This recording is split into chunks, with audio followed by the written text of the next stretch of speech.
Happy New Year and welcome to the Pondwater Dave Show. I'm your host, Pondwater Dave.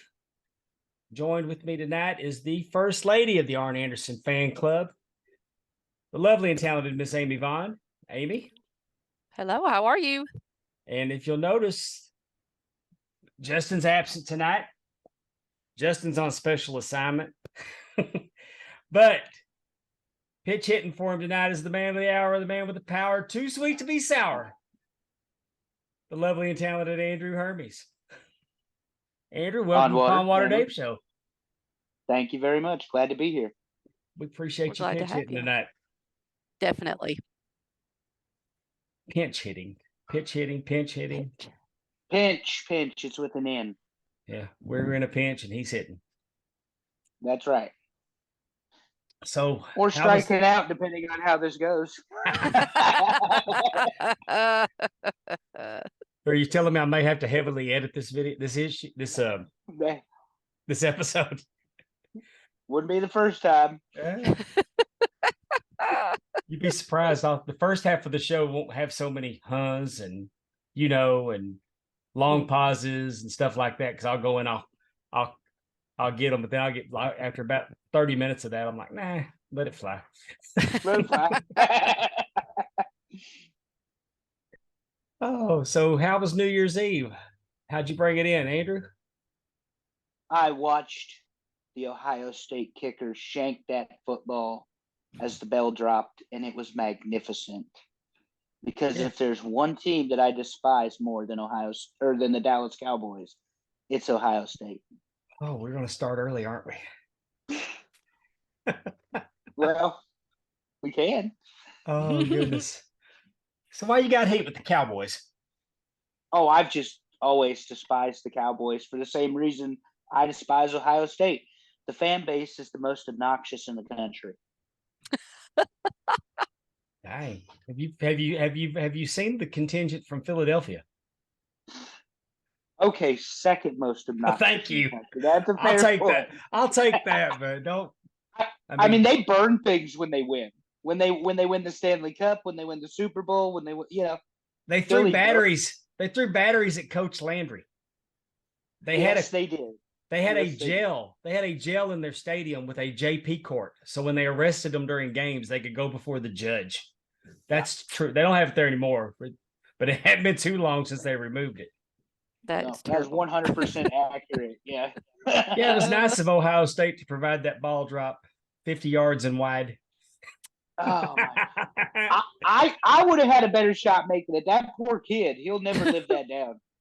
Good grief, because he knuckleballed it, and you could have parked both buses from each team where it landed and where the goalpost was. It was bad. Yeah, you can't say it was distance. I mean, he'd already kicked a 48, but you can't say it was the distance because he shanked it.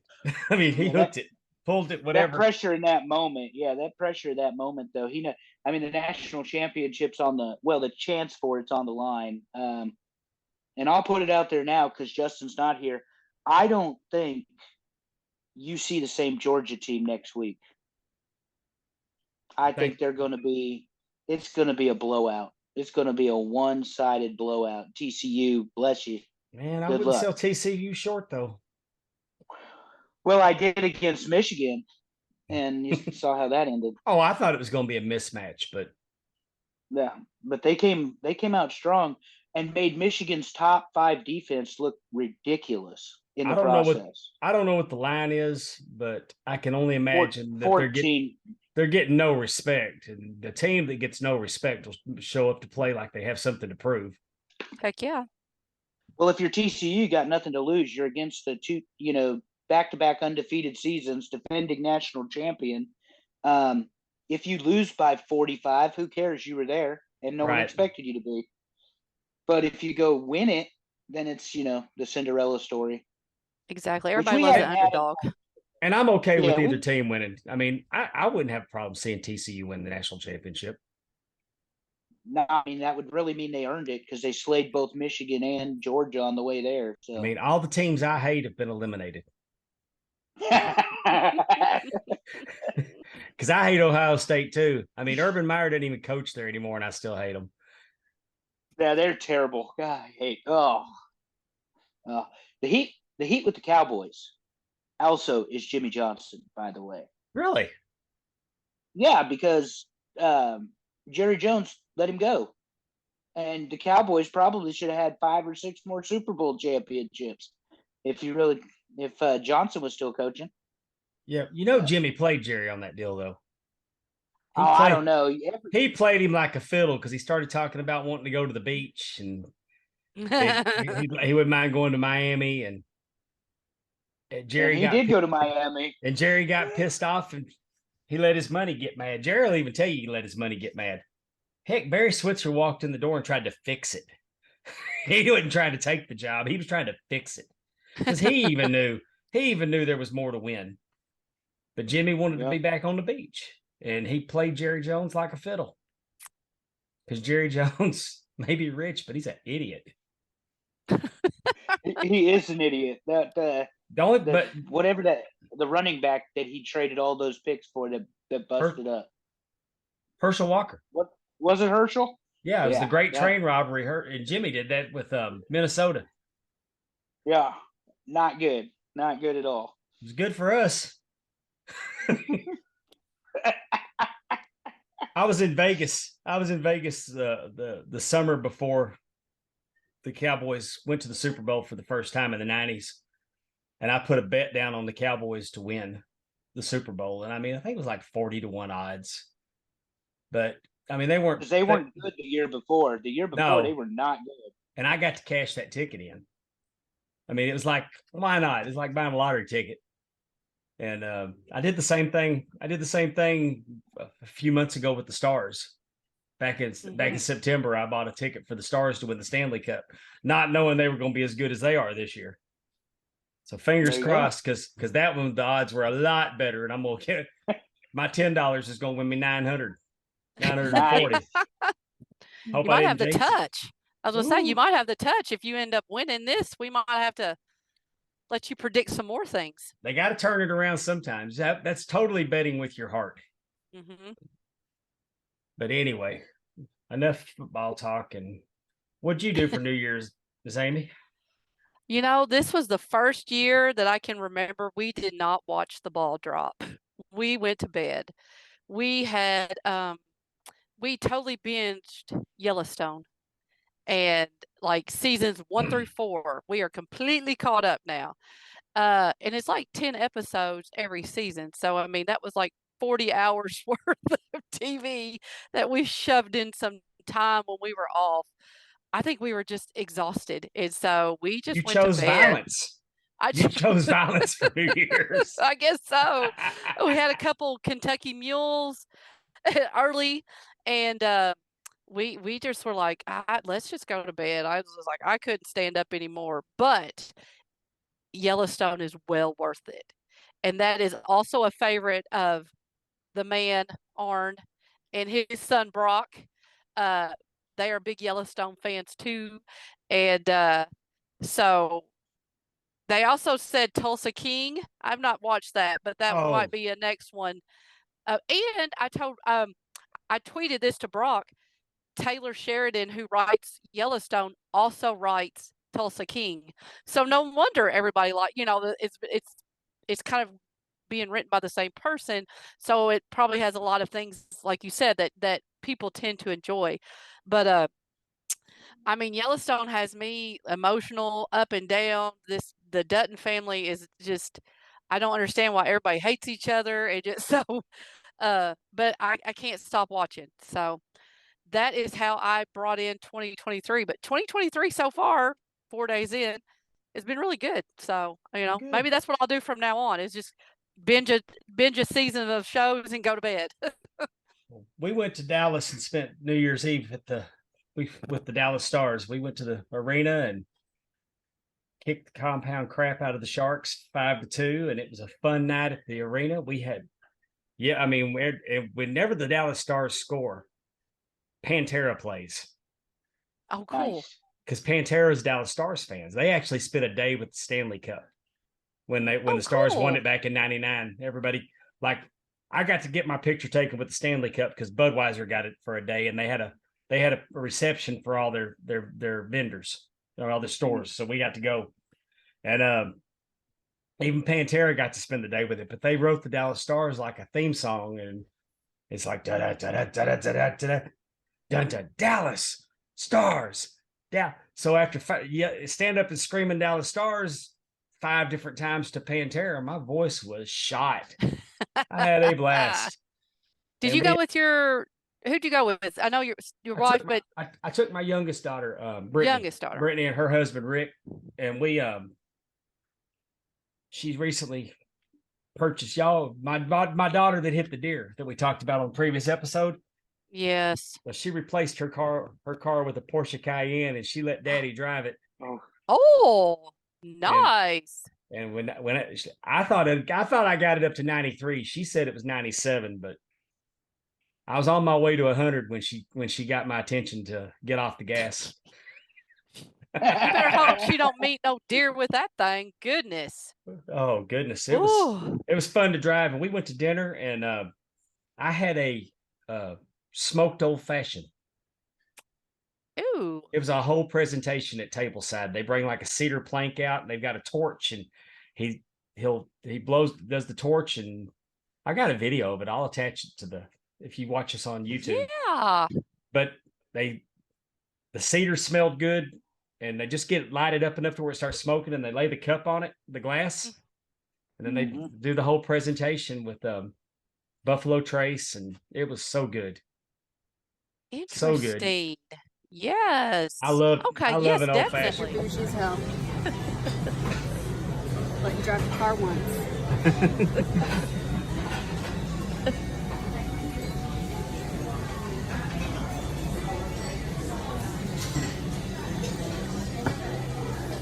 Well, I was going to say, Andrew and I, we have a friend, Terry. He likes old fashions too. I don't know if he's ever had one smoked, but it was, it actually added something, because it gave it a smoky flavor, and all they did is smoke the glass.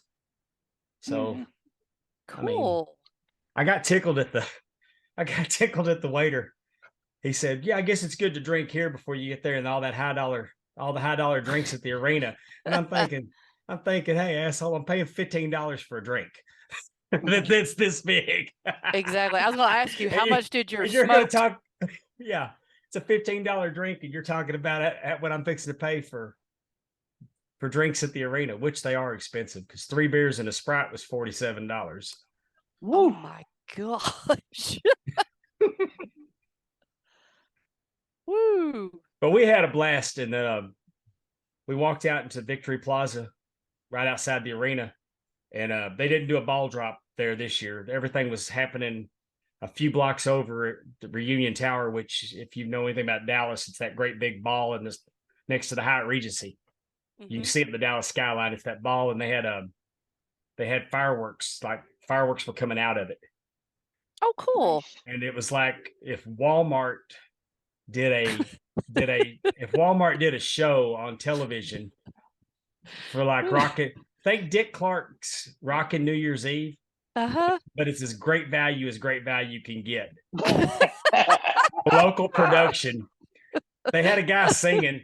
They had some country guy singing, and he wasn't bad. But I mean, he sang through midnight. Oh, they didn't time it right. It was so. We were laughing because we got back to the house. We walked out to Victory Plaza, got our picture with the Dirk Nowitzki statue that's out front, and decided that we were going to go check this little bar out by where my daughter lives, and it looked dead in there. We caught a couple people playing pool in there, like, why don't we just go to bed? Yeah. My age started showing. But we brought in a great New Year's. I couldn't think of a better way to bring it in. That's right. I think 2023 is going to be a good year. I do. I have a good feeling. My New Year's resolution is to be more positive this year. And be more positive and just have a good year. You can't try to top. I think you run into trouble when you try to top every year. Yeah. Like last year. No way I'm topping last year. But if I can make every experience just as good, and at the end of the year you had a good year, I mean, that's living life well, wouldn't you think? Definitely. Definitely. Yep, absolutely. Probably bored the audience to tears No. with hockey talk. Oh yeah, hockey. Hockey. You're not going to say Everybody anything? likes to learn new things. And, What? it's Fuck interesting. hockey. Every time I talk about hockey, that's what Andrew says. So that's why I wore my jersey tonight. Amy, do you have some trivia? You have some trivia for us tonight? I do. So I wanted to celebrate this month of January because it has the best pay-per-view, premium live event, whatever you want to call it, that's ever been created. And I even say that including WrestleMania, because my absolute favorite pay-per-view is the Royal Rumble. And so all of January, the trivia is going to be about the Royal Rumble. So to start this month off, we're going to start with. It's mine too. I'll take the Royal Rumble over any other pay-per-view. Yes. But to start this off, we're going to start with the first Royal Rumble, 1988. All right. So, Andrew, what we do is I'll read the question. I'll give you 4 choices and you can guess. We do each question, then guess, and then go it that way. Okay. All right. But if you want to exercise your big brain and answer before she gives you the choices too, you can do that. Yes, you definitely can do that. Okay. In which country was the first Royal Rumble held? United States. No, that's wrong. It's actually Canada. Do you want me to give you choices, or are we going to go with you, Andrew? I'm going to go with Canada. Okay, Dave, you want the options? I think it was Canada too, but go ahead and give us the options because it might have been England. USA, Mexico, Japan, or Canada? Oh, it was Canada. You guys are right. It was held at Copps Coliseum in Hamilton, Ontario, Canada. Yep. Good job. What's the first match? What was the name of the arena? Is it Copps? COPPS? Copps. Yeah, Copps. Oh, Copps. Okay. Yeah. Copps. Yeah. Yes. 2 P's, no C's. What? No. Oh. Okay. So the second question. The first match of the evening was a singles match between Ravishing Rick Rude and Ricky the Dragon Steamboat. How did Ravishing Rick Rude win the match? Would you like your options? Yes. I know this. I just heard Did Ravishing Rick Rude win by pinfall, count out, disqualification, or he didn't win? It's a disqualification. What you think, Andrew? I would think pinfall. All right. Ravishing Rick Rude actually did not win that match. Oh. Steamboat won the match by disqualification. So you kind of had some of that. So it says Rick Rude was standing at the end of the match. Steamboat jumped to the top rope to perform his finisher, a crossbody.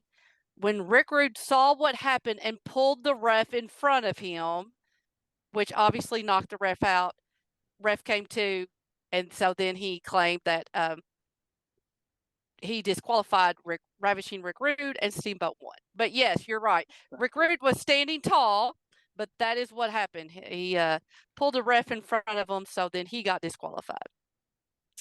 What wrestler that evening attempted to beat the world bench press record?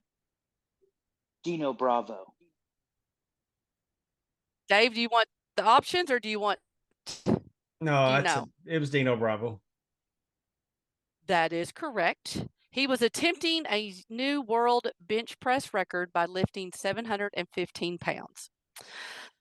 Accusations were made that Dino Bravo did not lift 715 pounds. Who was accused of helping him? Do you need to know options? You know it, Andrew? The Body. Jesse Ventura. Dave, do you want options? Yes, please. All right. Gorilla Monsoon, Vince McMahon, Jesse the Body, or Mean Gene Okerlund. Well, Who is Jesse the accused of Body. helping? Yes, it was. It says, if you saw the video, you could clearly see Dino Bravo struggling with the weight and Jesse Ventura helping him pull it up. That night, the only title on the line was the WWF Women's Tag Team titles. Who went into the event as the champions? Do you I all need want? the choice. I need the options. Yeah. Okay. I know who they were wrestling. So you have the Jumping Bomb Angels, you have the Glamour Girls, you have the Golden Girls, and you have Edge and Christian. That's what the options are. Well, the Golden Girls were some bad bitches, but it was the Glamour Girls. I'm gonna go with the Jumping Bomb Angels because I actually know what they are. The team of Lalani Kai and Judy Martin, managed by Jimmy Hart, the Glamour Girls. They were the tag team champions. Didn't they lose to the Jumping Bomb Angels? They did lose. Probably But the what last kind time of those tag. match? It's probably the last time the tag titles were ever seen by the women. Until Pretty- 2021, right? Yeah. So they brought it back. It does say the women's tag team titles were abandoned early 1989. The Glamour Girls were the last team to hold the titles. So they beat the Jumping Bomb Angels. Yeah. Okay. Well, what kind of match did the Glamour Girls defend their titles against the Jumping Bomb Angels at this pay-per-view or this event? Was it a best 2 out of 3 falls? Was it just a normal tag team match? Was it a handicap match? Or was it a Extreme Rules match? 2 out of 3 falls. I think it was just a regular match. It was actually a best out of 2 out of 3 falls. No kidding. It was. The Jumping Bomb Angels won the match with 2 falls to 1. But then they won the titles that night, but then they would end up losing the titles back to the Glamour Girls a few months later in Japan. So WWF always likes people to lose in their homes. So I guess when they went back to Japan, they let them do it. So number 7, the night Hulk Hogan signed a contract for a WWF heavyweight title match against which WWF Hall of Famer? So he either Andre the Giant. I was gonna say, do you want options? I'm sorry. That's Andrew, Andre do you the want Giant. option? It has to be Andre. 1988. It is, Yeah. but I was just trying to be, give options. So We're flexing our big brains here. I know it is a very memorable visual. If you remember watching that, Andre, they signed the contract. Ted DiBiase was there and shouts at Hogan. They take a swing. He pushes the table over. Andre grabs Hogan and slams his head into the table. You remember that? And then they push the table over on Hogan. I was so excited for this. And what? I was so excited for Andre the Giant versus Hulk Hogan. And Yeah. wanted Andre the Giant to win so bad. Did you? How come? I was not a Hulkamaniac. You were not. Well, you either. were. Yeah, you weren't.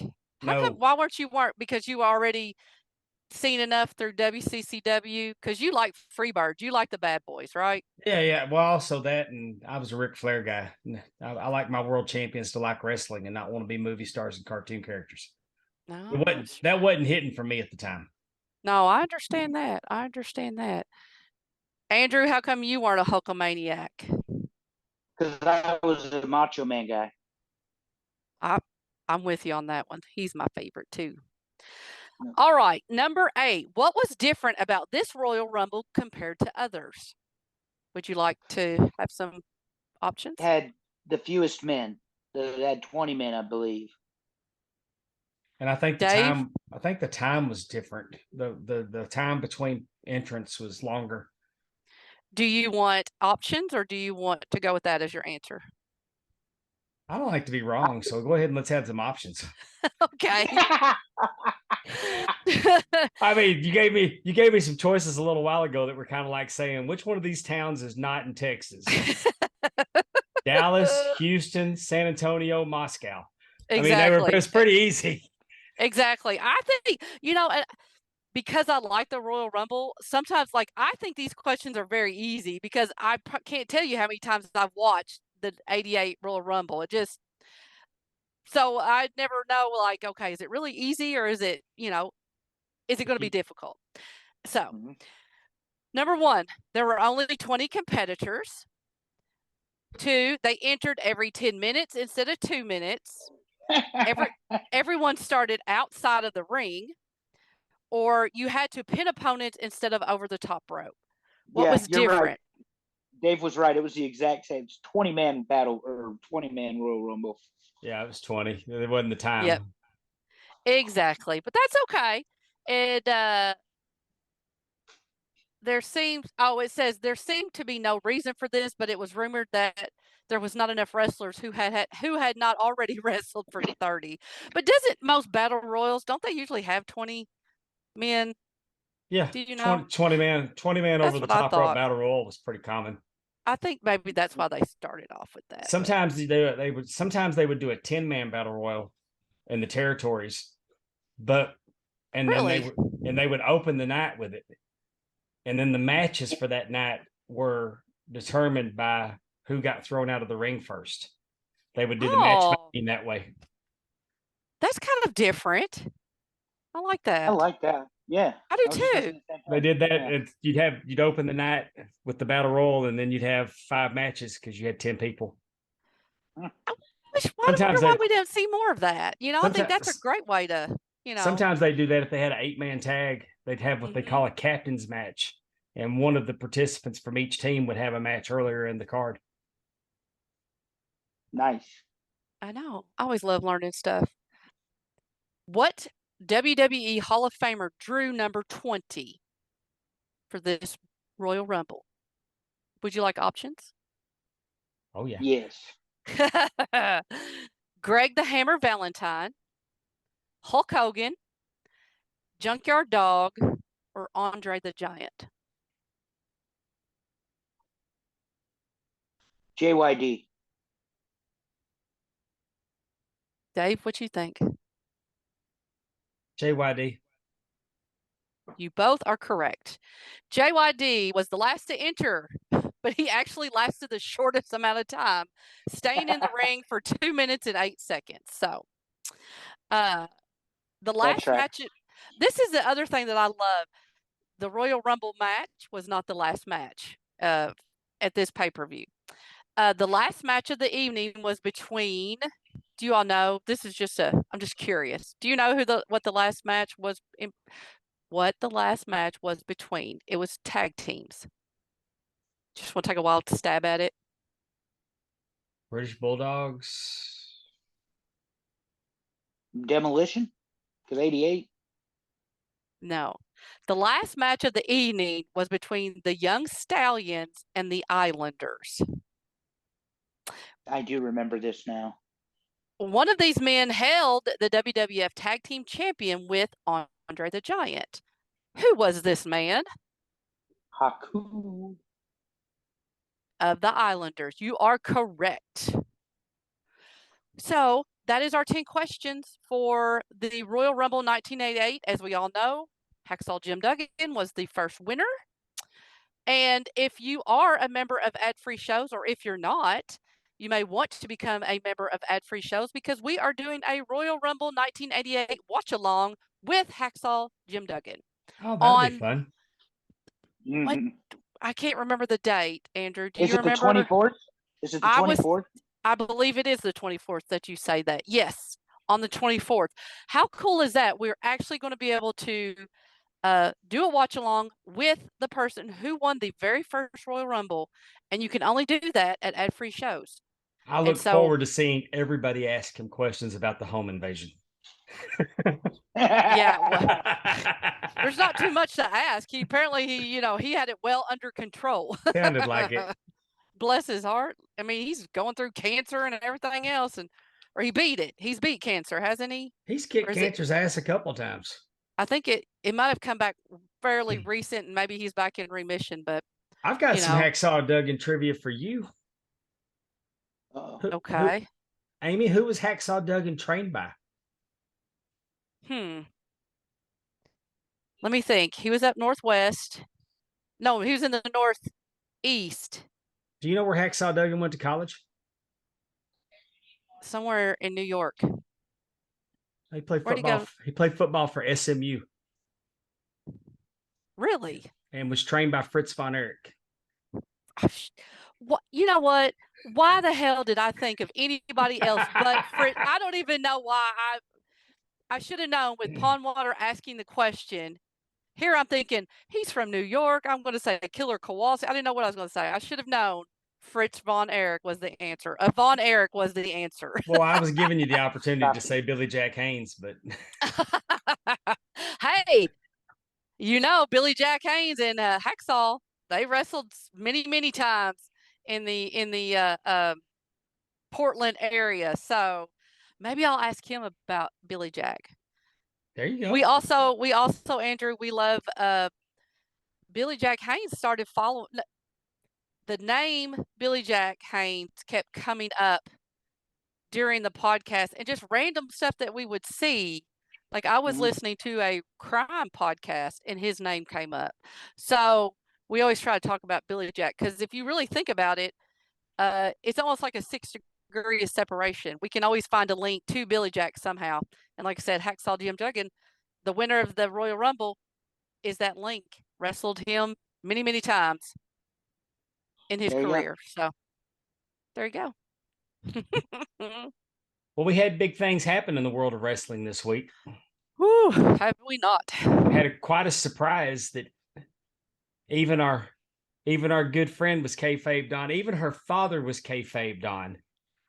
Charlotte Flair returned New Year's Eve with her Charlotte in the Bank briefcase and duty bopped her ass down to the ring after Ronda Rousey got through wrestling.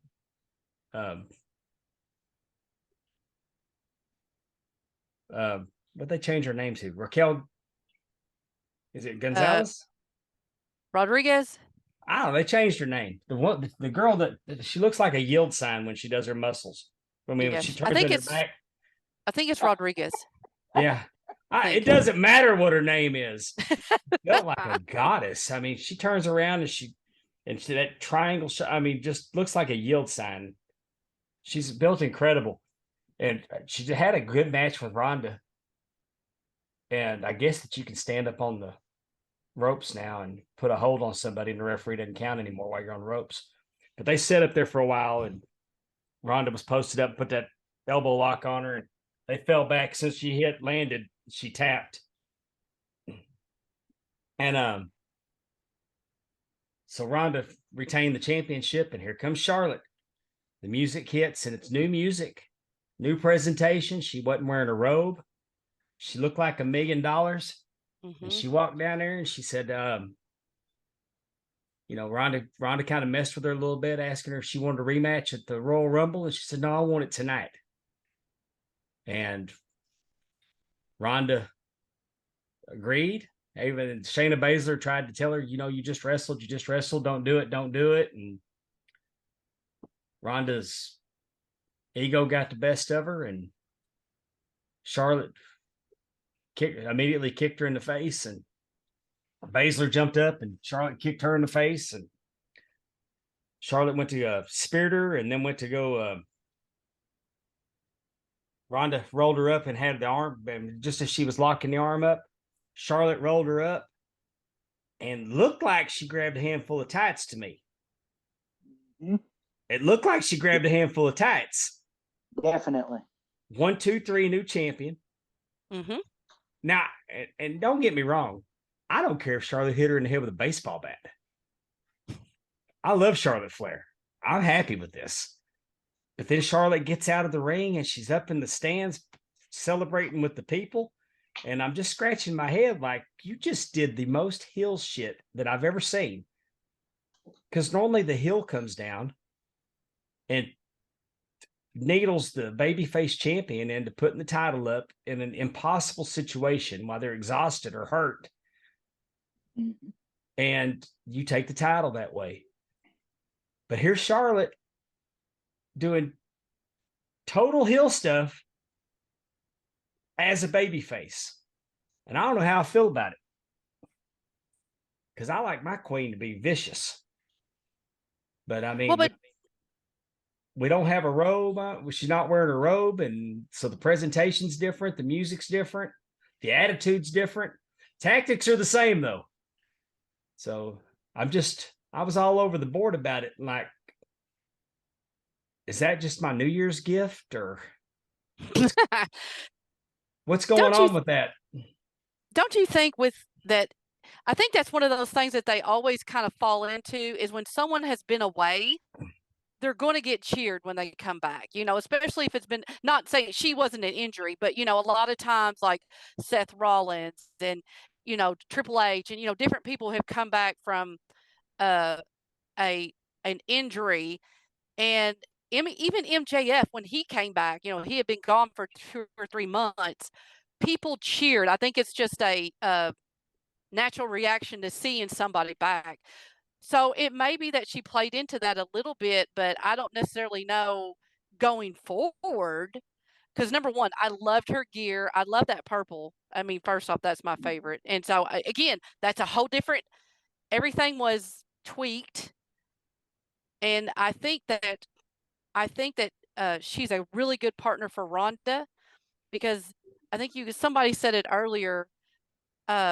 Ronda's as good as her dance partner, a lot of times. And so she needs someone like a Charlotte to help create that match in the ring. She can have really great matches with, and not saying that her other matches with Liv but And I'll give her a props. Her match with Raquel was actually a pretty good match.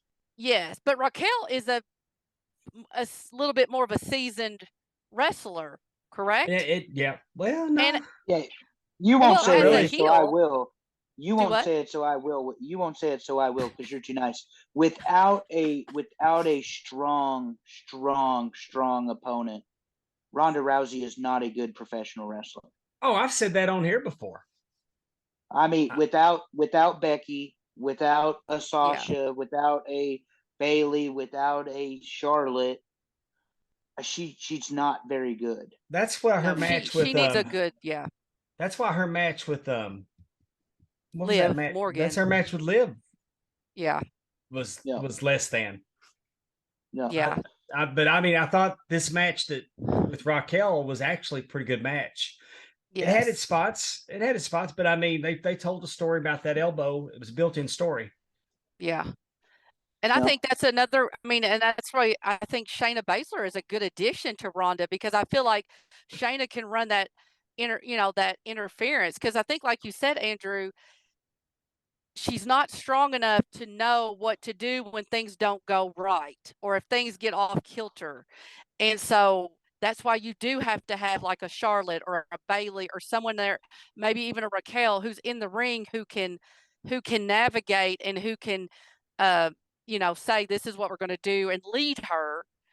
Because if she gets lost, you got to have somebody that can help get her back. And I don't know if Liv was really the person that could have done that, because you're right. Nothing against them too. They're both out there working their butts off, but it wasn't as great as some of the other matches that we've seen Ronda have with stronger wrestlers. So that's all I want to say about between her and Baszler's the better worker. Definitely. Oh, yeah. Baszler is fantastic. And I'm not sure that Baszler shouldn't have saved Ronda on this. Mm-hmm. I mean, they had a reason they wanted to put the belt back on Charlotte, and I'm okay with it. I'm just right. it was so puzzling. I mean, we don't have a contract signing. I mean, maybe they come back out next week and say that it wasn't an official match and that she has to give the belt back. I don't know. But what I noticed all through the match, though, is it was the most heel thing. It was kind of like taking my grandkids to meet Ric Flair. It was while Rick wasn't drinking. It's the first time I'd ever seen him when he wasn't. And he was tremendous. He was so good with my grandchildren. Spent time with, I mean, I actually gave him some time. I was asking my granddaughter questions, asking my grandson questions about sports and stuff. And he genuinely asked them questions and listened to their answers. And I'm thinking, I don't like Pawpaw Flair. I mean, this is nice, and my grandkids are never going to forget this, but I need my Rick to be cutting up and laughing and doing things that are going to get him in trouble. Right. Right. And I need my queen to be vicious. She looked great, though. She looked great. And I know she's had some surgery that people point out or whatever, but from a physical standpoint, she looked ready. And she looked ready to be back in that ring after, 4 months gone? Oh, she's told. Since May, right? No, she's been gone since May. Yeah, I think she's been gone since May. That one? Okay. 8 months, yeah. But, well, I saw her at Ric Flair's last match. She looked tremendous. She looked tremendous back in July, at the end of July. Well, and she took some time off to get married. So, I mean, I'm probably nurse injuries. I mean, just give your body a rest. But, I'm sure that, I'm sure she's kept up a somewhat of a rigorous routine, exercise routine or whatever. I think the WWE needed her back. I mean, Sasha Banks, as we know, as of today anyway, or last night or this morning or whatever, she is no longer with the WWE. She is Do we know that though? Yeah, because she was on the New Japan show today. Yeah, she was on the Wrestle Kingdom. Yeah, well, I think she might want to come back, but I think she's definitely out for a while anyway. No, but what I'm saying is, obviously, kayfabe is something the WWE has learned how to do. Carl Anderson was on New Japan. Yes, but we knew he was going to be that. Yeah, Bailey would be. Bailey was at New Japan. She was there for Sasha. Yeah, but she's in the back. She's in the back taking pictures with FTR and Sasha and posting them. I mean, what I'm saying is, how do we know Sasha's not going to come out at the Royal Rumble? We don't know. She could still be. I mean, would you like to make a wager? No.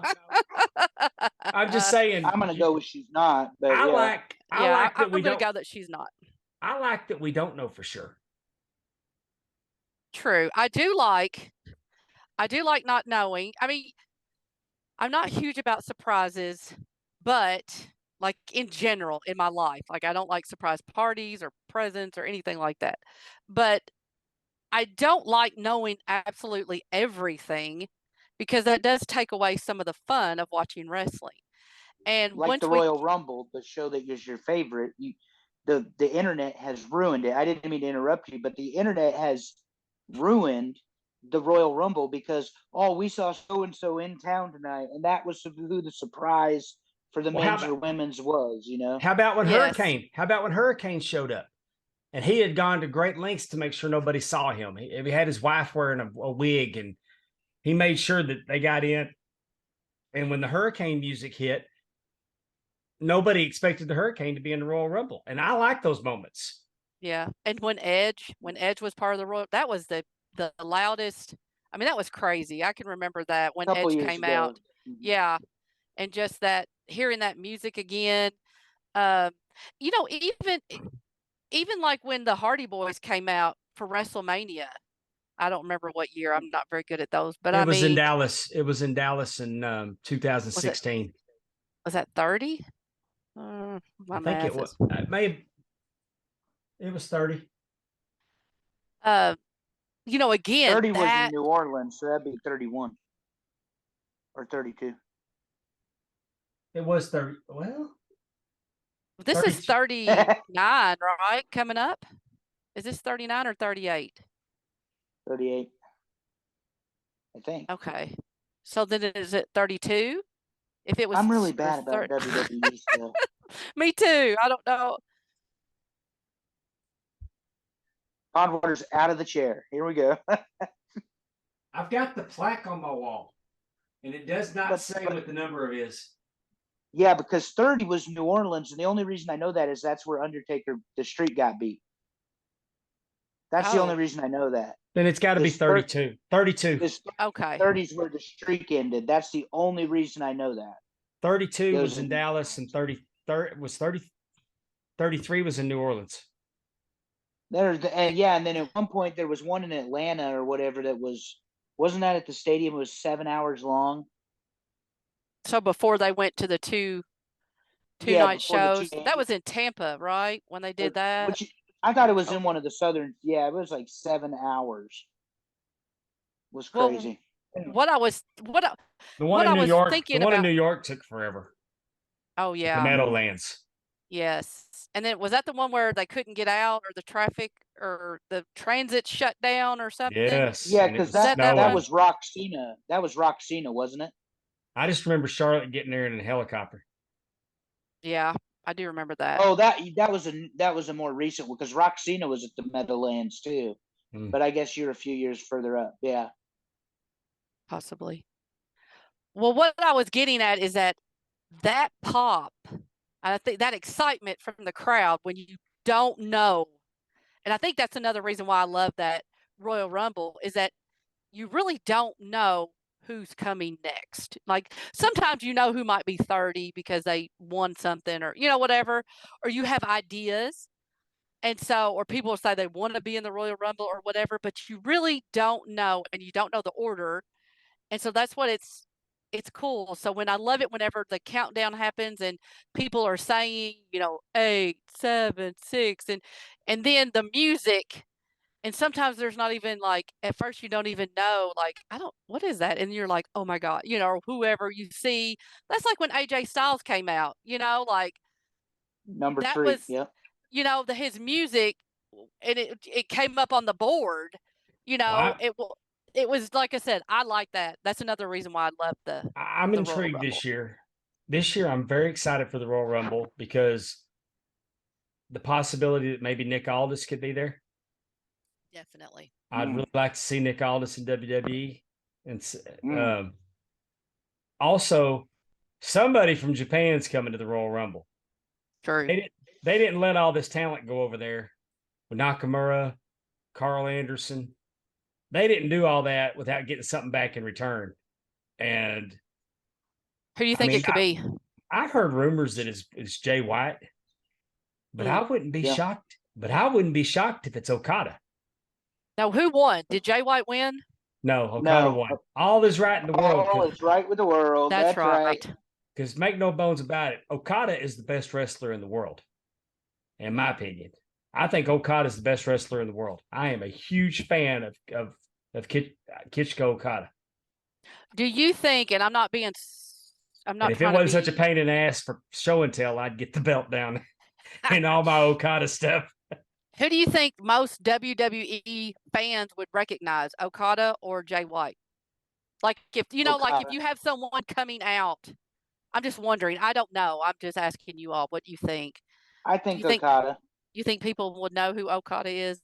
No, I think. Well, yes. Yeah, they know who he's Okada the face is. of New Japan. But they've he's seen the Jay White on Inoki. He's the Giant Baba. He's the face of the company. But they'll know Jay White too because Jay White's been on AEW recently. Yeah, he's been introduced to a bigger audience. So I'm just curious. I don't know. I mean, they didn't think AJ was going to get that reception, and he did. No. Yeah, once his name came up, because like I said, the music at first, you're like, oh, I take that back. Vince probably didn't think AJ was going to get that reaction. Right. I know Hunter knew. Yeah. Speaking of the Japan, before we move on, did you all see the finish to the Nakamura Muta match? I've heard about it. The Yeah, spitting? it is. It's phenomenal. Where he kisses him basically, and he sucks the mist out of Muda's mouth, sprays Muda, then hits him with the knee. It is fantastic. I do also know our boys, Andrew dropped another belt. Yes, they did. It's okay. I'm okay with that. Because they're going to be the ones to dethrone my other boys that we're going to talk about in a little bit. Well, I think, you know what? Well, yes, we will. I don't think they're going to be the ones to dethrone them. I think your boys are getting dethroned tonight, but we'll talk about that later. If you think We'll your talk boys, about it later. I'll go ahead and go out on a limb and tell you that I think they've dropped all these titles and that they may go back and dethrone the Usos. You think so? Why are they dropping all these belts? All of them. Well, no, I agree. AEW doesn't want to do any more of the partnership stuff. I think it. I Triple could A definitely only wants Kenny Omega on their stuff, and I don't know about Japan. Sorry, Amy, go ahead. No, I Oh. was just going to say I could definitely see. I could see both. I could definitely see FTR. I went to Big Time Wrestling in Massachusetts with, Anthony Powers, Frank Bruno, and I want to call him the producer, but that's he for FFP, James Quello. Lord help me, so sorry. And a little indie match between the FTR with Bret Hart in their corner and against Brock Anderson and Brian Pillman Jr. That pair I love. And if you watch AEW Dark, they're actually pairing up together. So that could be a really cool tag team right there. Anyway, that place was electric. It was a great setup. I mean, I could see FTR doing those kind of shows all over America because they obviously like doing that kind of stuff. I mean, they do it. I mean, they did the one that you went to, Andrew. You saw them in, where is it? Where'd you see them? Jordan Arena in Raleigh. Yes, in Raleigh. So I mean, they enjoy doing those little, they're not little, but doing those indie shows. So I could definitely see them either doing that or, I mean, I don't know. Would you want to go back under the WWE umbrella, or would you like to get out there and do your own thing? Because people are definitely paying to see FTR in these independent shows. So I don't know. Well, the WWF is very, very different than it was 3 years ago, and Triple H is at the top. You've got Shawn Michaels, maybe not their biggest allies, but Johnny Ace is no longer there.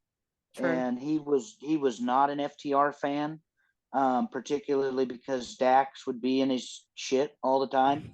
So I mean, I don't know. I'd love to see FTR and the Usos, because definitely, if Tony Khan is going to have our boys sit home 1 week or 3 weeks a month, let's put them to use. No, I agree. I just don't think that if being used correctly is important to them, like Dax says, I just don't feel like AEW's been using them correctly.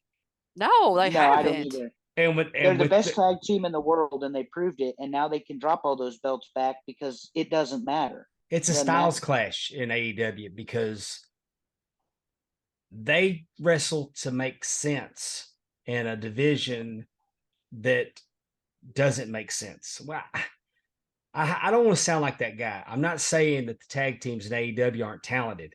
I'm just saying that operating in the framework of tag team rules is not that important. Yeah, it's not tag team wrestling. It's not old school tag team wrestling. And I mean, that's why all the little nuances, the rope hold and the 5 counts, all that stuff that FTR does is so much fun. But, tonight on AEW, I believe it's match 7 of the train wreck between the Elite and, Death Triangle. And it's just going to be a car crash because if I'm not mistaken, this one's no holds barred or something. Last week's was falls count anywhere. Or no, this is the ladder match. So it's going to be stupid. It's going to be, if it's tonight, If it's tonight, it's the ladder match, and it's going to be high spot, high spot, high spot, no selling, high spot, high spot, high spot.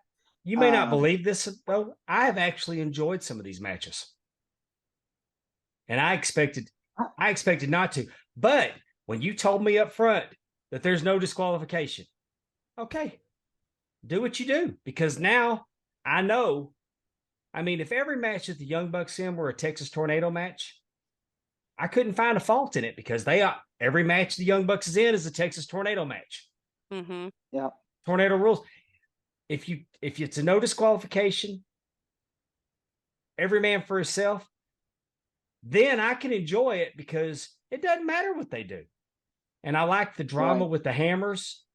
Now, I don't like that you can take one right in the head and kick out. I mean, now we're kicking out of being hit in the head with a fucking hammer. Exactly. I mean, come on.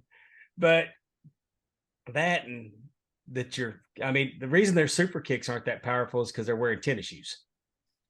That's what I've had to convince myself. If they were wearing boots. They're wearing boots. They have bastardized the super kick. That is for sure. Although if you watch, I mean, it's just what they do these days in wrestling. It drives me crazy. If you watch I've already seen part of the Omega and Ospreay match, which is going to be money, because I'm gonna watch the whole thing. But I saw like 3 or 4 minutes of it, finish after finish after finish. After your point, you're kicking out of it, and like a hammer. Should be a finish. It was the finish in one of these matches. But like Ospreay, and just as an example, Ospreay and Omega today probably each hit half a dozen finishes, and the match continued because there's no finish anymore. And so these train wrecks that you give to an audience with ADD, because every match is less than 10 minutes. They keep you so stimulated. None of these matches on AEW television breathe, that have these sort of guys in them. And that's really what's missing in today's wrestling, in my opinion, is having the moment where the match breathes, letting the fans react naturally. Don't force it, and don't move spot to spot to spot to spot. Instead, weave a very nice story in those 10 to 12 minutes. But I think we're going to get that very nice story tonight. As we tape this, we tape on a Wednesday, and tonight it will be Jeff Jarrett and Jay Lethal against the Acclaimed. Can I ask a question first, just before we start? 2 questions, okay? Sure. Because I wrote some stuff down because I was thinking about this. Like, number one, do you think this is a work?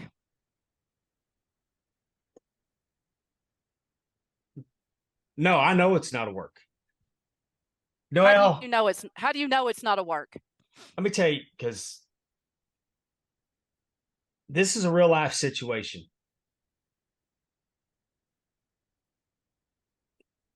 I don't know if he has to get those raps approved, but the rap went too far. Because what might have been cool 10 years ago is a problem now. Now, I think that there's a lot of working going on, because they're going to have to work together. I think this thing is a huge issue, but I think they're going to work together. I mean, take Matt Hardy, Edge, and Lita. That's a real life situation, and they had to work together. Wrestling's weird like that. Wrestling's very weird like that. But I don't know for a fact, but I do know that I've been married and there's kids involved. I've been divorced and with kids involved. And there's nothing that will set a man off more than his children. And there's nobody that it's easier than to dog cuss than your ex-wife. Andrew, what do you think? Do you think it's a work? I think it should be a work. I don't necessarily think that it is. but I think that Jeff Jarrett has his sensitive pants on, and he's not the businessman that he puts everybody out to be. I don't think Max Caster went too far in terms of the way Karen has been presented the last 10 years. I also think, to Dave's point, if AEW is going to have a legal problem every time Max Caster does a rap, one of two things need to happen. He either needs to quit rapping, which kills the gimmick, or they need to approve it and stand behind it. Because this isn't the first time, and I don't think it went too far, if you have consent. If you have consent, I don't think it went too far. I almost don't think it went too far without consent. But here's my point. If you're going to fire at someone's real life wife, you better ask permission. And so that's kind of where I'm coming from. Like, I'm trying to, I mean, this is the best, this is another reason, like, this is the best thing that could be happening for this angle. You really kind of don't know. Like, here we three are talking about it, because I'm thinking, why would, again, I feel like if they had a problem with it, and I don't know, I don't feel like they'd be, why is Tony Khan letting all of this happen online, on the podcast, on these different things? Like, to me, if it was not a work, or at least working its way into whatever, if it was not, if it wasn't a work, why are we seeing all this? Why would Tony Khan even allow this match to happen if you're going to say you're going to give receipts you know what I'm saying? Well, here's the deal. Here's the deal. And that's where Jarrett crossed the line, but let Dave go ahead. What did Tony Khan say earlier this year that he wanted to win this year? Booker of the Year? And who does Booker of the Year? Meltzer, of course. Oh, Meltzer. Okay. He loves dirt sheet shit. Loves it. So all this is right. He thinks this is cute. The CM Punk shit was cute, and it blew up in his face. Yep. It ruined the biggest money angle in 10 years in professional wrestling. But he can't help himself because he's such a fan. But he's not a fan of it's what his fan. I may not like it because I'm not a fan of it, but he likes the dirt. He likes the dirt stuff. And here's why. But do you think Jeff Jarrett is going to jump in? I mean, I feel like Jeff Jarrett has a better head on his shoulders than to. Jeff ain't announcing. Like, the work part is announcing the receipt, because now everybody's going to watch to see if Jeff issues a receipt. Right. But I mean, look, we just saw the receipt with. We heard that Roman got his ear busted by Kevin Owens. Kevin Owens got his eye busted by Roman Reigns. How often do you see anybody get their eye busted by Roman Reigns? True. So a receipt, and he didn't announce it. He took his time, and he got his receipt. Receipts happen.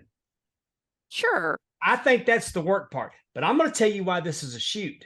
I'm going to tell you the part that's a shoot. That there was hurt feelings. Shit blew up. Kurt Angle tweeted. He deleted the tweet. Yeah. That dynamic, that is the shoot. Because Karen Jarrett, she got pissed. I don't know what Kurt called and said to her, but she got online and she started naming names. She just didn't say that you cheated on me. She said, you cheated on me with this and this and this. And she named names. And you don't name names because I doubt very seriously she picked up the phone and called 3 women and say, hey, we're doing a thing, and I'm going to say you fucked my husband. No. She got pissed and named names. That means that's been on her mind for a long time, and she kept her mouth shut. So Kurt obviously picked up the phone, because Kurt don't work there. Kurt's got a good relationship with WWE. And then that pissed Jarrett, and you can hear Jeff on the interview. I don't need you. And he almost dropped an F-bomb. And that's how you can tell when Jeff's about to lose it, because he don't use F-bombs willy-nilly. And you know what? Said, I don't need you to get heat after 12 years. I don't need Kurt Angle to get heat. Right. And you know what? And honestly, until I listened to Jeff's podcast, I honestly thought that tweet that Kurt Angle put out was for Max Caster. Like, and I think that was even something that Conrad kind of alluded to, because like, don't put my name in your mouth, move on. Like, I Matt, thought, but then as Jeff was explaining, heat is for a heel, it was, right? but Or whatever Mac, it was. Max slung the shit and it got on Jeff. Right. But I think it's, and I don't know this. I don't know this. I haven't been told this. This is just me. This is my take on the whole thing with what we've seen. Is I'm pretty sure that Kurt said something to Karen that pissed Karen off, and it made life difficult at home for Jeff. So now Jeff's mad. Mm-hmm. I mean, everybody can get along and do what's right, especially when kids are involved. Sure. But one time I called the mother of my children, and I was having an issue about something that we had agreed on, that she changed rules on me because there was hurt feelings, and the only way you could hurt me was through my kids. Mm-hmm. And I called and I was griping about it, and I heard her husband say in the background, "If you snooze, you lose." And I'm like, oh no, there ain't gonna be no fucking snoozing and losing, homeboy. I lost my crap. Mm-hmm. So that kind of stuff. So now he's mad. I'm mad. Sure. So in my mind, Kurt done pissed Karen off so bad that she double fingered him and started naming names. And that's the part. Right. That's you're the part. right. It got real quick and real in a hurry. But as far as him going on television tonight and issuing a receipt, if he was going to do a receipt, it wouldn't have been mentioned. That's the Well, working. and I think, like you said, and Andrew, jump in. I know you're thinking stuff. I can see it on you. But I think the other thing too, like when you listen to Jeff's podcast, I mean, he's talking about Kurt Angle, but Vince Russo's name comes up, and Dixie Carter, and like all of that stuff. I mean, it's just Eric Bischoff. Like I said, Karen mentioned Dawn Marie. She mentioned, Kelly, and I couldn't tell who the last person was. But And Kelly can't get bent out of shape because there's a picture of her just a couple of years ago making out with Chris Jericho at Wally Mania that was all over the place. well, I don't think she got bent out of shape. But I mean, like you said, that's the other part. That's like, okay, like we're naming people that are not even part of, like they're out of this realm. But she's had it in her back pocket. And also what you said about Jeff saying about Russo and Dixie. I think Jeff's gotten real comfortable in the podcasting world now. And I think he's just kind of like to the point where like, hey, this is what happened. Right. This is what happened. Y'all are telling it one way. This is what happened. Right. I just think, like you said, naming of names of people, it's not like he's saying just Max Caster. I get it. I don't think what he said was like super egregious. Everybody knows for the most part she was married to Kurt Angle. Now she's married to Jeff Jarrett. I don't think that is like a huge secret. Whatever, he stole her. But the narrative that he stole her. Yeah. I never would have thought that comment would have blown up like it has. You know what I'm saying? I don't know. And but again, only I in don't wrestling know. can you take a real life situation and make it into an angle. Right. But how do they no not? pun intended. But honestly, how does Jeff Jarrett and Jay Lethal not win? I see Karen Jarrett showing up and possibly helping them win the belt. Like I don't see how Jeff Jarrett and Jay Lethal do not win tonight after all this stuff has gone on and how mad Jeff is, and unless he gets disqualified by beating them with something. I think it's going to be good. And honestly, I think when you put the Acclaimed in there with these two men, I think it has the makings to be, is what we were talking about with dance partners. I think it's going to be, hopefully they give it some time. I think it's going to be an extremely good match because the Acclaimed are entertaining, but I wouldn't say they're not 5-star match candidates. Until tonight, because I don't know. I'm all about JEFF, JARRETT. Ain't he great? Right. But I think the Acclaimed had a very good match with FTR. And again, I think it goes back to your dance partners and what they can, work and help you do. Andrew, what are you thinking, honey? I think Jeff Jarrett is a very angry individual, and you knew who you were dealing with Max Caster. This is a young, up and coming star. Jeff Jarrett and Jay Lethal don't need the tag team titles, and I agree. Working a program with those two would benefit any young wrestler. But I'd be shocked if they win the championship, honestly. Yeah, to Jarrett's comments in the interview, he took a shot at Create a Pro, told him it's the worst wrestling school ever until Conrad brings up. That's right. That was another. Brings up MJF. I was then shocked. All of a sudden he backs down and he says, but he's not MJF. Okay. So what you're saying, would you have been so pissed? This is my hypothetical, because Jarrett brought up MJF, not anybody else. Would you have been so pissed if those words came out of MJF's mouth as opposed to Max Caster's? Because you just got done telling everybody how great Andrew, MJF is. I'll go you one better than that. Jeff might not have been pissed at the time until it blew up at home. And then he had to get pissed. But you can tell he was irrational as fuck, because he says, well, I don't need that two knee replacement, Kurt Angle, blah blah blah. Listen, Jeff, as much of a badass as you think that prison pussy mustache makes you, Kurt Angle PG. is a world class athlete. Two knees or not, he will destroy you.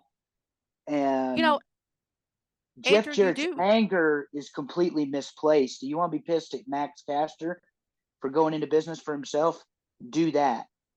But you're opening up 12-year-old wounds. And I told people, I've never been married and I've never been divorced. But after 12 years, all he said about Kurt, though, is he responded, I don't need you to get heat after 12 years. And he don't. Yeah, and then he got real. I'm telling you, obviously Kurt and Karen had something, and it got on Jeff. That's what I believe. I don't know. We're just speculating here. Right. That's a good point. I think Andrew, you make it. I don't think Jeff's as mad as Max. I think that all that was. We found out for Ric Flair's last match at Jeff Jarrett's a worker supreme. And that's what I'm saying. When it's so good, you don't know. But I think we've got a real life situation that now we're working. But I think going forward, Karen and the kids are going to be off limits. Because I don't know if talking about Colony McCartney and all that other stuff, I don't think Jeff takes all that. He is a carny. We're all carnies if you're in the wrestling business. In the words of Mike Graham, he broke 1,000 guitars, never drew a dime. Jeff Jarrett is. But he's still here. Andrew, you make human a very fast forward button is what Jeff Jarrett is. Not at all. He is the human fast forward button. Not at all. And Jeff Jarrett is, guys, I wanted to save it for the Ric Flair's last match episode. So I'm not going to go into great detail. If you think Jeff Jarrett's something, if you may not like him in front of the camera, but that man is a wrestling genius and a motivator of people and an organizer, and he gets it. And I saw it. And he can work a room, and he can control egos, and he can lay things out, and he can make it happen. And I was already a fan. I've always been a fan of Jeff Jarrett since he was back at the Sportatorium. If you came through the Sportatorium, you got a place in my heart. Billy Jack That Haynes. fucking dump. That dump. The Sportatorium was a dump. Well, hey, Oh. wait, before It's a magical dump, though, with the greatest French fries that you've ever ate in your life. oh gosh. Well, but I do want to say something. Andrew has a very good point when he says Jeff Jarrett knew what he was getting into when he got involved with Max Caster. I mean, like, I just wrote down a few, like, not obviously there were some questionable lines back in August about the gymnast and her mental health, and so The Tony Khan, Dupercross team. yes, and Tony Khan came out and said, he's going to do better or whatever. But I mean, it's like he said he to Brian suspended him Danielson once for it. Yeah. He's like, I'm going to put you That was into the Dupercross team. It was about the rape accusations. I don't even remember what he said. But yeah, he got suspended. I guarantee he didn't miss a check. Sure. And he obviously didn't learn anything from it, because the first instance is Mac's fault. Any instance after that is Tony's fault, because he knows how he is. I mean, Cowboy can't control the animals. Look at CM Punk. Because I mean, it's like he's like, well, I know Max be doing that, but I mean, and if he goes into business for himself, then you got to do something about it. I mean, we're all assuming he went into business for himself, like you said. What if he was fine with what was said, but then something got else home? Yeah. I honestly don't think that Jeff would have okayed the kids. He didn't say anything about the kids, did he? Could have swore he did. I didn't think he said anything about the kids. I don't think he no. said He said Kurt Angle's wife. Don't care. And immediately when that goes on, my mind goes to the kids. The kids have to go to school. Okay, that they have. I'm sorry. That's how when I hear that stuff, the daddy in me cringes. And now I am also like, and this is what another thing I don't understand, but I'm not this type of person. So if I am mad at my husband because of something my husband and Andrew worked out or whatever, I'm not going to go on to Twitter and tell you how pissed off I am. Like, I'm not that type person. So that's the other thing that I don't understand about this, and kind of wonder where it falls in the work, shoot, whatever, because that just makes it bigger to me. Is if I go on to Twitter and say, oh no, Andrew didn't say that, and I'm gonna, you know what I mean? Like, I don't know why she took it to Twitter. But again, I'm not that type of person. So I mean, I'm not going to, regardless of what happens, I'm not going to go on Twitter and say, I know Pondwater didn't just say that about me, so that's another reason why. Shocked. I don't know why I'm surprised, but I was kind of surprised at the replies. It was like they were dragging Karen and high-fiving Kurt for getting Kelly. Like, damn. Yeah, they were. And let's face it, Karen Angle is the diamond, or Karen Jarrett, excuse me, is the diamond of that group. Jeff Jarrett is now and will always forever be the fast forward button. He is the Ohio State of professional wrestling. He makes the big time and can't get it, booked into his own stuff. And he's been out of bounds at times. The thing about it is, I don't see, based on what I know about Karen Jarrett, based on what I saw with the behind the scenes of Ric Flair's last match, but the character that she played with Flair, she's a fucking worker. And you're going to say that she got upset over being accused of being stolen by Jeff from Kurt and all this other crap. I don't buy it. No, I'm saying whatever that phone call was, it set her off. But I don't know why it would set her off, though. No, it set Kurt off. I think it set Kurt off, and Kurt set her off because she started naming names. I don't even know that it has anything to do with Max Caster at this point. True. That might be true. I'm saying, and that's so silly. That's what I'm saying. That's so silly, because she is such an important element to Jeff Jarrett's presentation. The Queen of the Mountain is and she's as much of But a as far heater as anybody in wrestling, and he's still the fucking fast. Let me fast tell you forward about button. Karen Jarrett. Bleep me out later, Amy. Sorry, but Let he's me still tell the you about fast Karen forward Jarrett. button. Oh, I gave up trying to edit the language. I just when I upload the video, I just click on the box, not for children. Anytime Andrew, he already clicked that button. We didn't even. Pondwater's for the children. We need No, that T-shirt. no, fuck them kids. Oh, them that kids. don't you start, Dave. Don't let your kids listen to me. Pondwater's for the children, like NWA. That's all I'm saying. Or Wu-Tang. Wu-Tang for the I don't children. even want my kids listening to this. But anyway, hey, you know why I'm not? You know what the 66 on my jersey's for? The year you're born. No, I'm 2/3 Oh. evil. Oh. No, it is the year I'm born. But I saw the 66 and I'm thinking I'm just missing one. I'm 2/3 evil. Oh my goodness. But no, And let me tell you about Karen Jarrett for his on screen for as hateable as she can be and the villainous that she can be.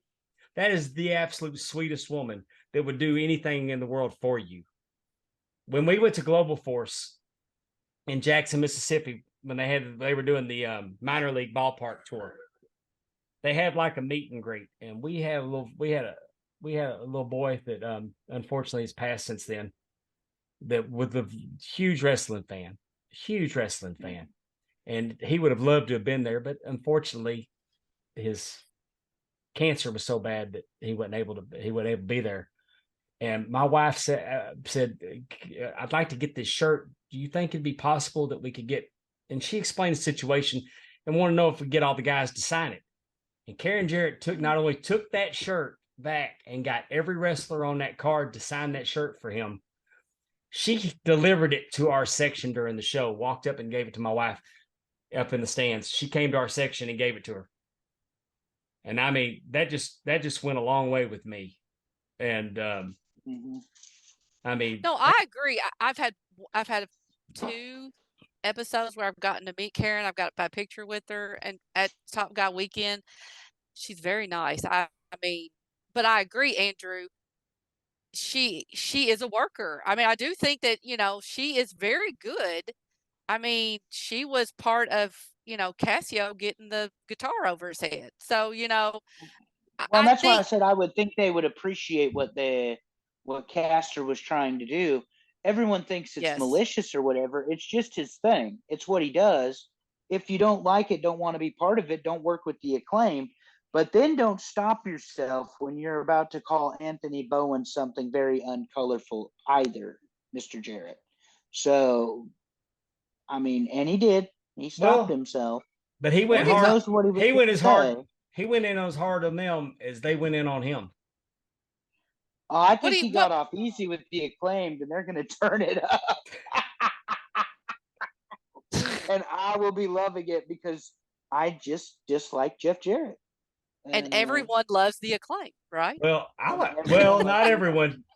I mean, Allison Faye does not love the Acclaimed, and that's true. And I've gone from loving the Acclaimed to just kind of liking them. And the scissors aren't as sharp. They're those those kindergarten rounded off scissors. And I'm hoping that here tonight that we have new AEW tag team champions with the greatness that is Jay Lethal and Jeff Jarrett. I think it's going to happen. You can shit in one hand and hope in the other and see what fills up first. Oh, I thought it was wish. I thought you shit in one hand, wish in the other. Or maybe it's hope. I'm going to try hope. Yeah. Well, maybe Double J will shit in both hands and rub it in their faces. Not happening. But I just turned it on. I've got it on mute. And hey, don't put it past Tony Khan. If we had a mimosa match, we could have a shit slinging match. Yeah. Oh God, it's Jericho versus Starks to open the show. You okay over there? Yeah, I'm fine. I'm good. But for as much as Andrew loves the Acclaimed, he do love him some Stark Daddy. He that does. Is the king. And Andrew, last week we talked about Ricky Starks. We really think he's a breakout. We expect to see great things out of him in 2023. He's shown himself really well with the opportunity that he had with MJF. And so we think he's going to be a top star. He is. Well, He's got a ton of isn't- charisma.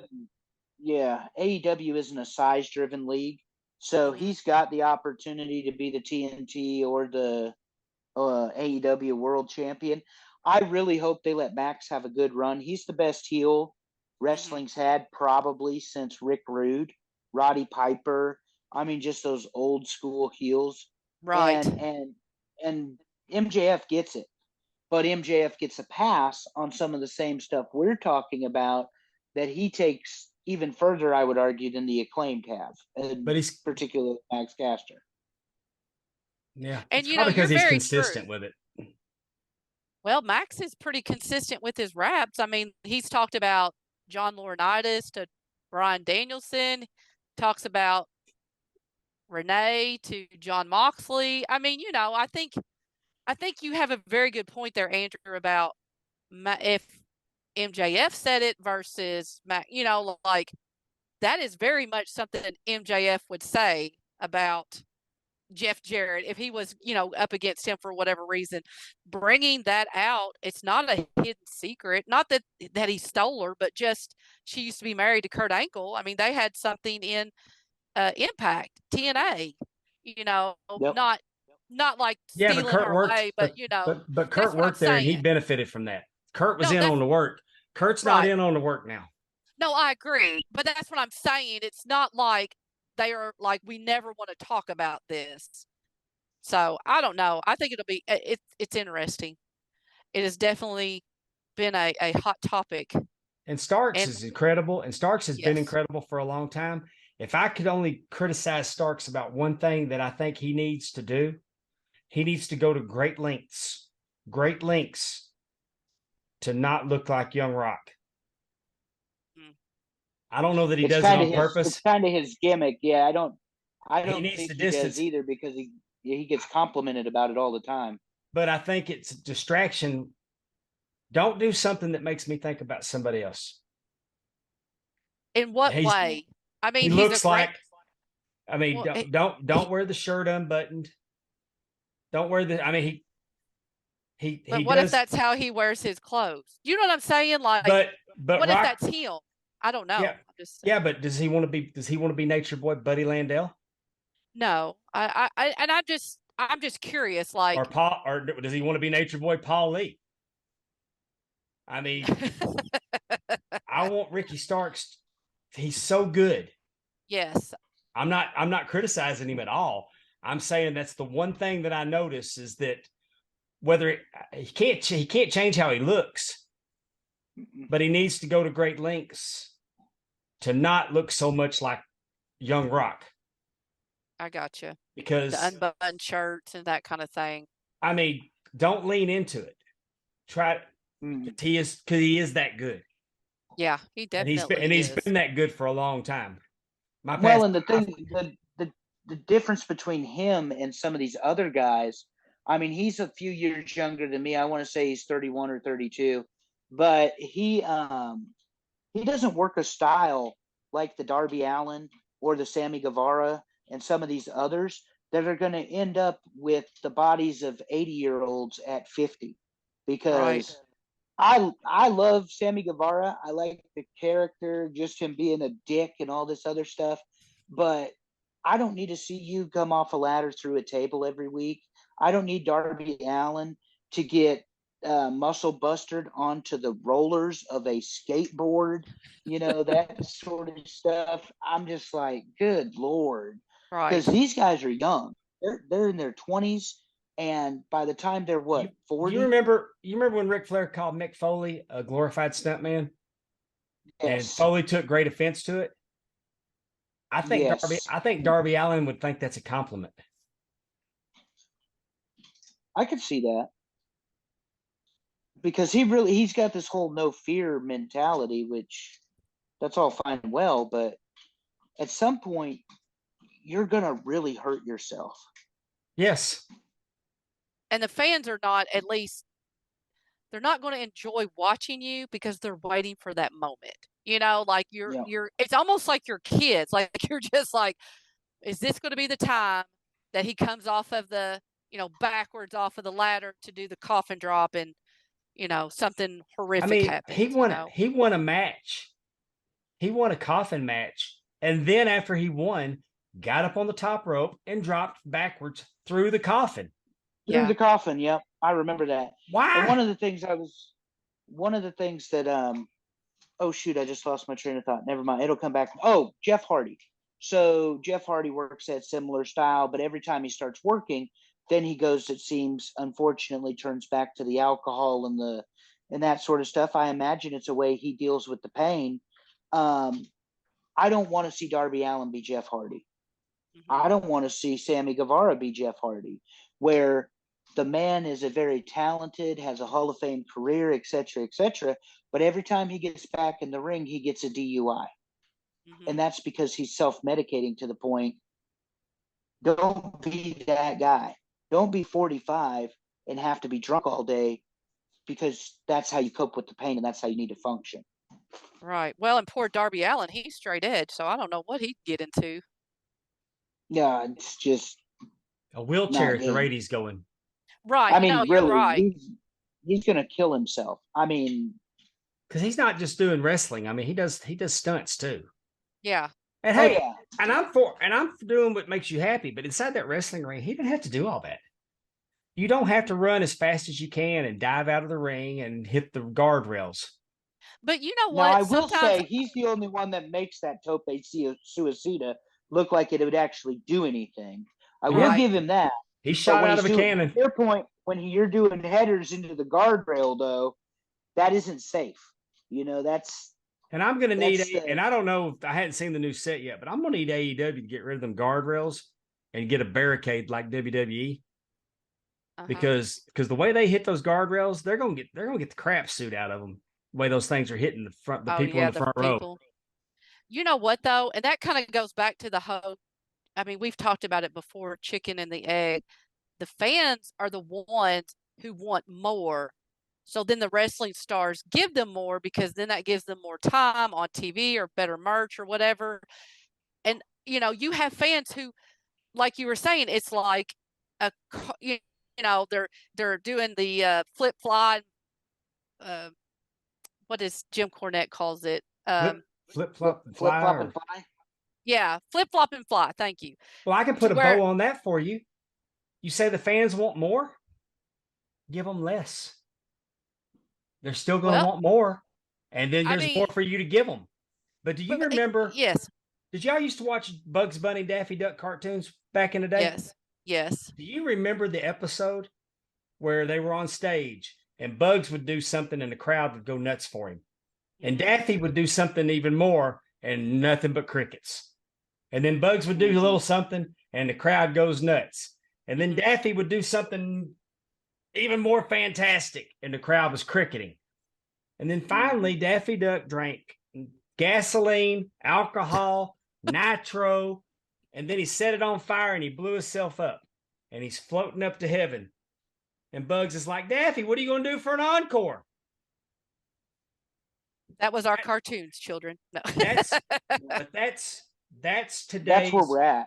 That's today's professional wrestling. Yeah. Eventually, what are you going to do for an encore? You could give them less. What would happen next week if somebody did a DDT 1, 2, 3 pin? And then going forward, every time somebody hit a DDT, that was a finish. And then if somebody did a pile driver, that was a finish. And if somebody did a superplex, that was a finish. Those are moves that should never be kicked out of, ever. And if you hit them, don't hit them every match. But when you hit them, and it may take a few months to train the crowd to like that again. But it's like you said, they want more. And if you give them less, you got more to give them. Right. Well, and I'm all for that, because we talk about FTR. They're not flying around. They are doing good old wrestling. And their worst matches are the ones where they try to fly around. When they buy in and they try to do it, it always bites them. or they don't have a good partner that's all their partner knows how to do. And, so FTR is a huge crowd favorite.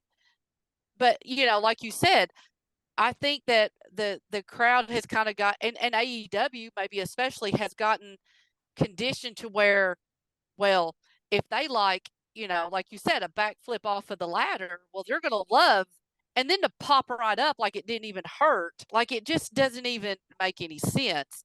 But that's what I'm afraid of, is that people have been trained, and the Darby Allins and whoever, like, I have to do this because that's what the crowd wants, and that's how I get my paycheck. That's how I get the time, is because the crowd wants to see me, but they don't want to see me wrestle. They want to see me coffin drop. They want to see me, defy death. And that's not, I don't know. Anyway, I don't know where that all went from, but I don't Less is more. Subscribe to that. Yes, I'm definitely. Less is more, but I don't ever think they're putting the genie back in the bottle. And and I think it's to FTR's detriment, is that tag team wrestling is an art form to them.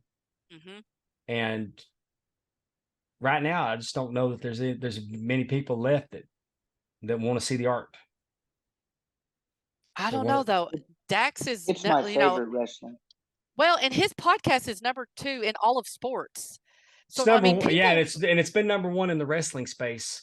Yes, consistently, because I look at the ratings every day to see where we are, right? And we're way down. I mean, we're way down. Even though we have no idea how it works. But I like to see who's below us, because I'm petty. Yeah.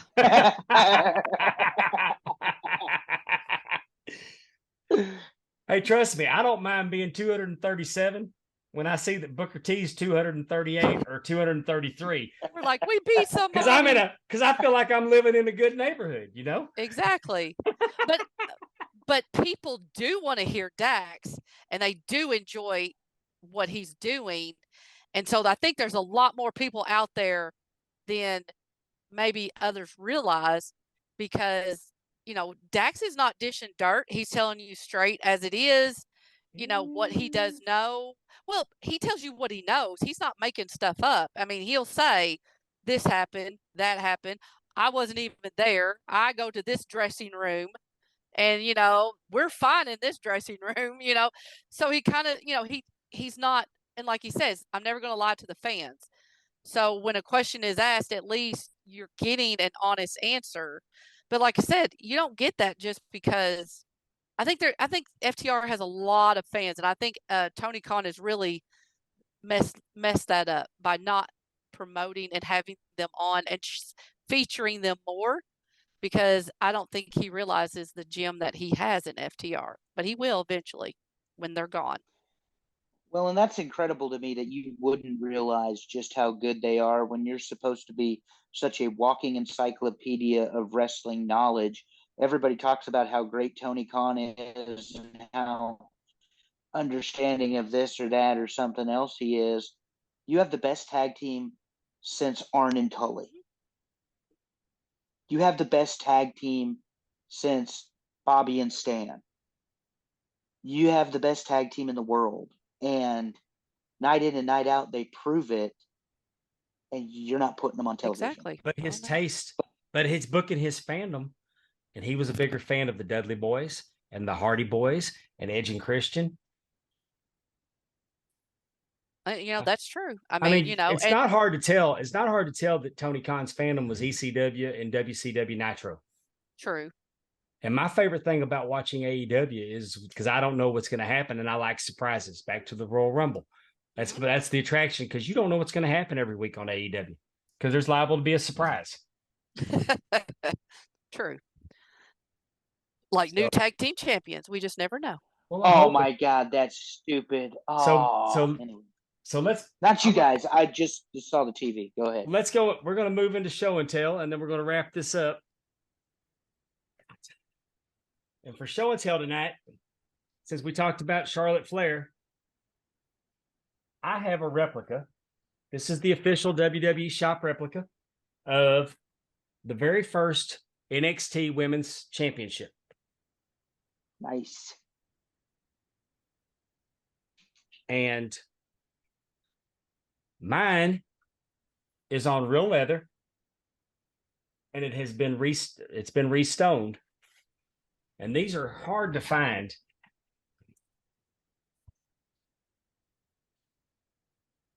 And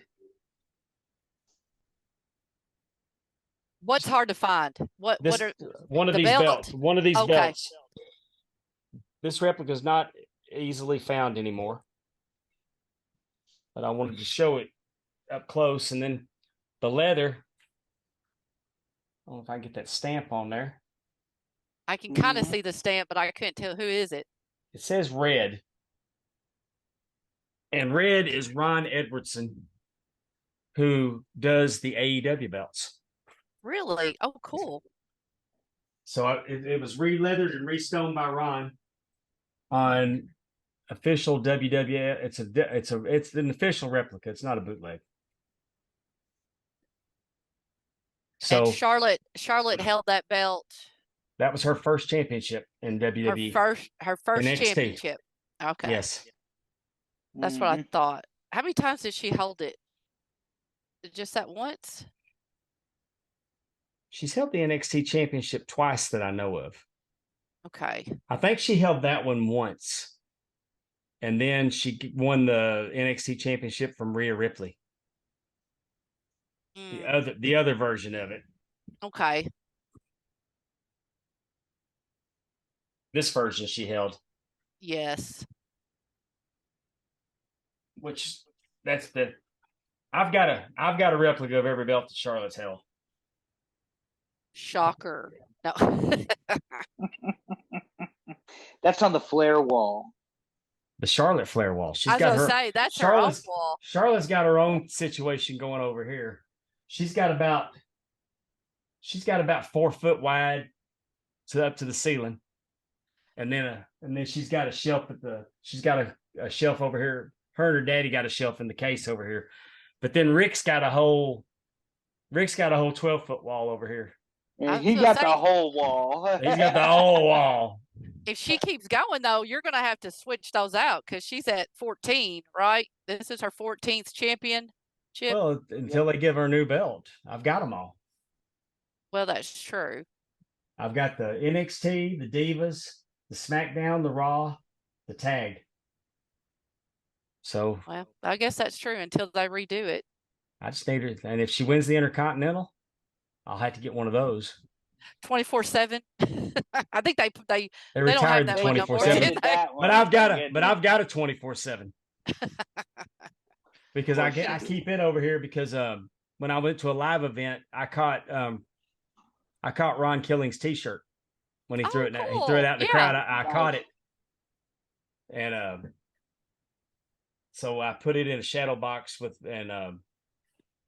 I've got it displayed with the 24/7 belt and a picture of him wearing the shirt before he took it off and threw it. Oh, I love it. That's so cool. Nice. And while I'm humble bragging, above it, I have a shadow box of a DX shirt that HPK threw out in the crowd on Saturday Night Main Event in Dallas. 2006, right? And I caught that. Him and Hunter were going to take on the Spirit Squad. Yeah. And that I caught that one. And there's a picture of him wearing the shirt, picture of me wearing the shirt after I caught it, and the shirt. And if you go back and you watch that on the network, you can see that when I caught it, they'll show me. And when DX was looking at me, I threw the X up and they threw the X up too. Oh, Nice. We'll definitely have to do that. Yeah, I was front and center there on Saturday Night Main Event. Hashtag humble brag. Humble brag. Hashtag humble brag. Not so humble brag. He said not so humble. Yeah. Well, we've had fun tonight. I thought me and Big Red were going to dog cuss each other over the Acclaimed and Jeff Jarrett. I was looking forward to it. But I can't think help you're wrong. You're old and you're senile. You like Ric Flair. You like Jeff Jarrett. You think hockey is a sport. I can't help that you're wrong on all fronts. Oh my God. I mean, definitely Andrew brought a different perspective to the show. So that was really cool, especially on this, as we know how much you do love the Acclaimed. Yeah. And I must unconditionally, and I unconditionally love Andrew because he's got some really shit opinions and I accept him for that. I really do. Fuck it. Well, but now one of them is he's an Arn Anderson fan. So This is true. he This is true. he is he's in the fan club with me. I'll just say that much. He's not the first lady like I am, No. but no. he is Somebody definitely named you in. that. Somebody did, but somebody is definitely in the fan club with me. Well, he does have a redeeming quality about him then. Yes. Well, I told her Arn didn't call me. So there you go. Arn didn't call Super Dave either. He sure didn't. Yeah, he sure did call me. And let's be clear. And let's be clear what one thing. I don't like Ric Flair and Jeff Jarrett. I love Ric Flair and Jeff Jarrett. And you always will. You always will. But for me, Ric Flair's last match was, in Florida. We will definitely. No, I'm sorry. I was there in Nashville, and I counted 3 for that shit. I gotta mess with you. Oh, While we're show and telling. I will say too. I did Ric Flair. I got all the 4 horsemen to sign at Starcast. So at the Ric Flair's last match. So I think he's pretty. The 4 horsemen are a pretty good group. Yeah, they might have something to do with that. They did a little something. What'd you say, Andrew? I said somebody might have had something to do with you being able to get that done. Yes, I know. There are probably several people, actually, when it comes down to it. It wasn't me, but it was the Queen of Starcast, and you know who she is. Yes, yes, I do, and no doubt at all. People like that are constantly making my dreams come true. So that's all I got to say about that. Well, I think what we'll do. Don't let her cry. Well, I think what we'll do is we'll throw a poll up this week and we'll let everybody vote on what our topic's going to be next week. Sounds good. I got a couple things in mind, and it'll be fun. We've had a good time tonight. I want to thank everybody for listening. Encourage everybody to watch us on YouTube. I really enjoy doing the YouTube videos. I insert a lot of content in there, some Easter eggs. And Andrew, I can't thank you enough for coming in, and we hope that Justin feels better soon. Hopefully we definitely do. This has been a lot of fun. We definitely hope he feels better, though. We need him to kick out and be here next week. Yeah, because you had to host your own show. What's that about? I kind of liked it. Amy did too, because I got her handle right. The first lady. The president. The vice president. Yeah, he's called me a little bit of everything. Yeah, he's called me a little bit of everything. She's the commander in chief. The commissioner. There you go. Just everything. So follow me at on Twitter, Ref Super Dave PWD. Follow the show at the at PWD Pod. Amy, where can they find you? I am at AmyRD_24 on Twitter.